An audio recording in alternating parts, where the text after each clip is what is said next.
24 मार्च 2015 Germanwings की flight 9525 ने सुबह से 10:01 पर स्पेन के बार्सिलोना एल प्रात हवाई अड्डे से उड़ान भरी।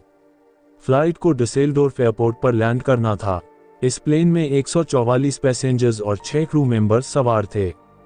फ्लाइट को 34 वर्षीय पायलट पैट्रिक सोंडेनहाइम उड़ा रहे थे, जिनके पास फ्लाइट चलाने का 10 साल का कुशल अनुभव था, जबकि उनके साथ 27 वर्षीय को पायलट एंड्रियास लुबिट्स थे, जिसके पास सिर्फ 630 फ्लाइट आवर्स का अनुभव था। इस प्लेन में सवार ज्यादातर यात्री जर्मनी और स्पेन से थे। जर्मनविंग्स फ्लाइट 9525 लगभग 25 साल पुराना विमान था, लेकिन इसकी मेंटेनेंस इतनी अच्छे से की गई थी कि यह विमान यात्रा के लिए सुरक्षित था। उस दिन मौसम भी बिल्कुल साफ था, बारिश और तूफान का नामो निशान तक नहीं था। ये फ्लाइट सुबह 10:01 पर स्पेन के बार्सिलोना से उड़ान भरते ही धीरे धीरे काफी ऊंचाई पर जा पहुंचा। करीब 30 मिनट के बाद ये प्लेन लगभग 38,000 फीट की ऊंचाई पर पहुंच गया।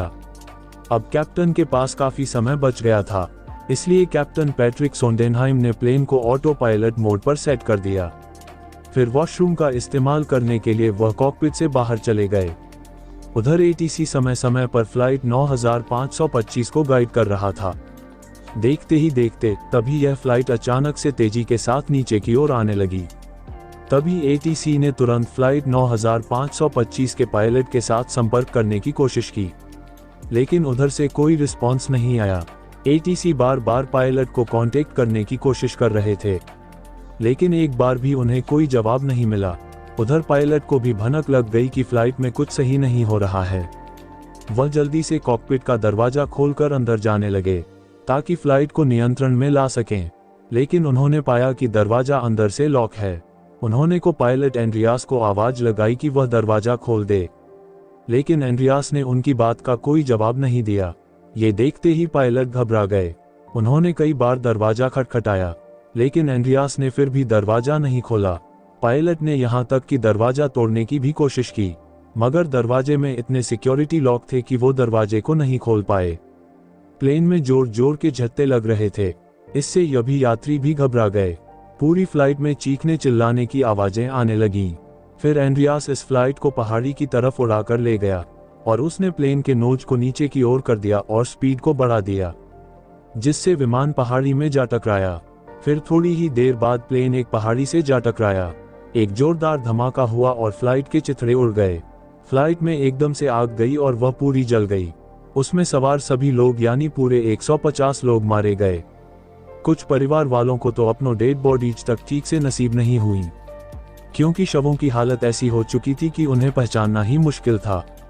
डीएनए टेस्ट के जरिए शवों की पहचान की गई, फिर उन्हें उनके अपनों को सौंपा गया। प्लेन के छोटे छोटे टुकड़े, पैसेंजर्स के कटे हुए अंग और उनका सामान चारों तरफ बिखरा पड़ा था। ऐसा नजारा देखकर इन्वेस्टिगेटर्स का भी सिर चकरा गया। इस हादसे के पीछे कोई और ही कारण था।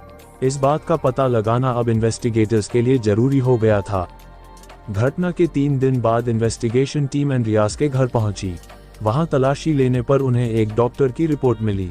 ये मेडिकल रिपोर्ट एंड्रियास की थी। उसमें साफ साफ लिखा था कि एंड्रियास मानसिक तौर पर काम करने के लिए बिल्कुल भी फिट नहीं है, इसलिए वो किसी भी तरह का कोई काम न करे। दरअसल एंड्रियास एक मानसिक बीमारी का शिकार हो गया था। उसके लिए वह डॉक्टर से ट्रीटमेंट ले रहा था, लेकिन इस बारे में उसने कहीं भी जिक्र नहीं किया था। एविएशन वालों से भी उसने यह बात छुपाई थी। अगले दिन फिर से इन्वेस्टिगेशन टीम को उसके घर से कुछ दवाइयां मिलीं। इससे साफ हो गया था कि एंड्रियास मानसिक बीमारी का ट्रीटमेंट ले रहा है। वह प्लेन को उड़ाने के लायक नहीं था।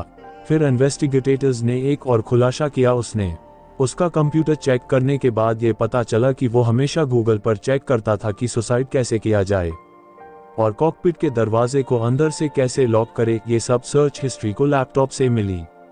उसके सुसाइड की एक और वजह भी सामने आई। दरअसल उसकी एक गर्लफ्रेंड भी थी, जिसका नाम कैथरीन था। दोनों जल्द ही शादी करने वाले थे, लेकिन हाल ही में उनका ब्रेकअप हो गया था, जिससे वह और ज्यादा परेशान हो गया था।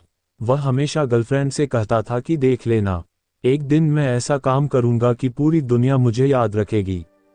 खैर जो भी हो, एंड्रियास के कारण 149 लोगों को बिना किसी कारण के अपनी जान से हाथ धोना पड़ गया।